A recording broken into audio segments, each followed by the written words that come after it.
residents away one financial mishap away from slipping into poverty. And the thing about this war is you can win on two out of the three and still lose. You really have to tackle on all three fronts. Part of it is that we need to design our cities in order to encourage entrepreneurship, in order to give people the ability to take care of themselves as well as the ability for home ownership. We have designed just such a city or such a village right here in Jersey City. It's called a makerhood. It's a neighborhood for makers. Everything about this development is geared towards employment. Hence, the term employment oriented development in a small 50 by 100 foot lot right here in Jersey City typically would house just two families. We have put 5 small buildings, but you can see right here that include 60 apartments and 5 workspace. Down below the first level are the workshop. These are 5 to 600 square foot workspace designed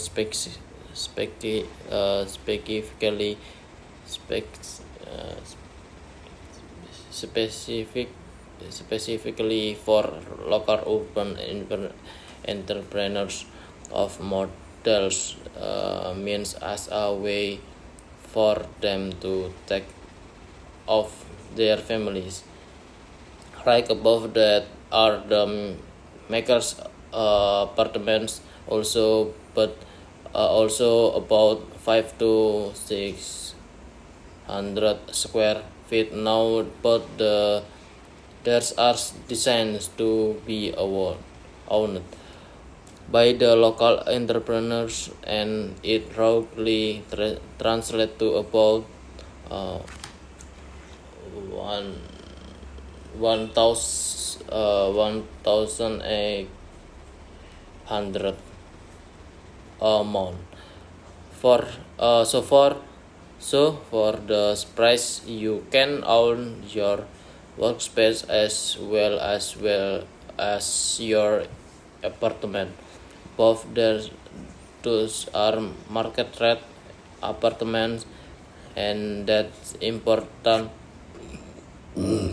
for two reasons. Number one, this is how we attract a little bit higher income into the area as ready pool of customers for the makers down below.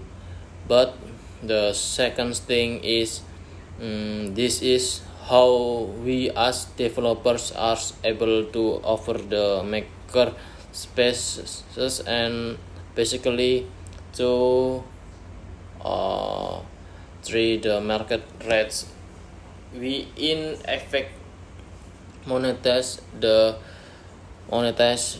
extra space and density above that in order to offer that subtly to the makers down below, so we can accomplish this without government subsidies, strictly using the air right above the makerspace. The community courtyard in also a very important space is the place where the community or the shopkeepers get together, exchange ideas and information. Studies have shown that aside from financial capital, the very next thing that most entrepreneurs are lacking is what's called social capability, connection, and experience, and people that can rely on. The site in really just about 2.5, maybe 3 miles from here, near the Liberty Science Center. It's right here in this corner in area that really has not seen development in over 50 years. In fact, this is the status of many urban cores in America, according to the Brookings Institute. 15% of the lands in the U.S. as either vacant or abandoned. Indeed, that part of post-industrial misery. The post. So who are their makers? So this is the Chris Anderson of France, was an aspiring tea shop entrepreneur.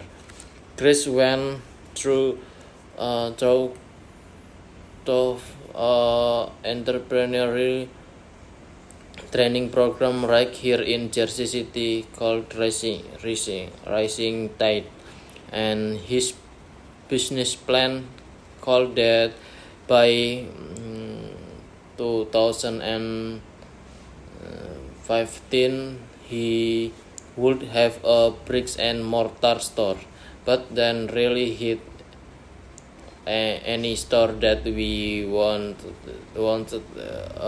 with here. It was in the prime area, or maybe a B area, was about 1,500 to 2,100 a month. So Chris could not get his business off the ground.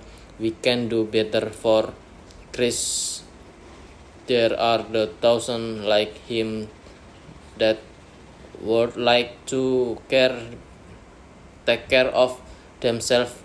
Betkin or Stacy jewel of the pillow, but many people she found herself out of jobs one day. Single mother of two, she relied on some of the skill on her mother taught her to see pillow and start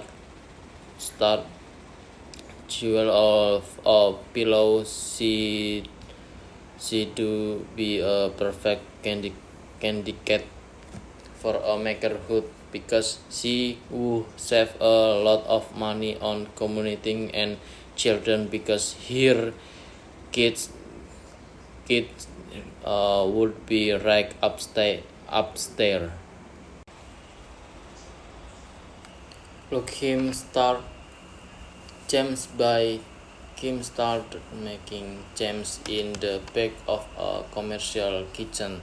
She told me, she said, Jeffy, you know, if I had a makerspace, I do hold this jam session, which are jam making classes for parents and their children.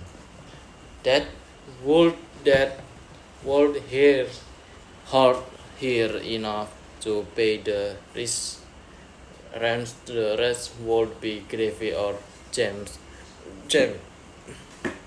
We recognize that in today's day and age is not enough to just to provide training or just provide the space. You really do.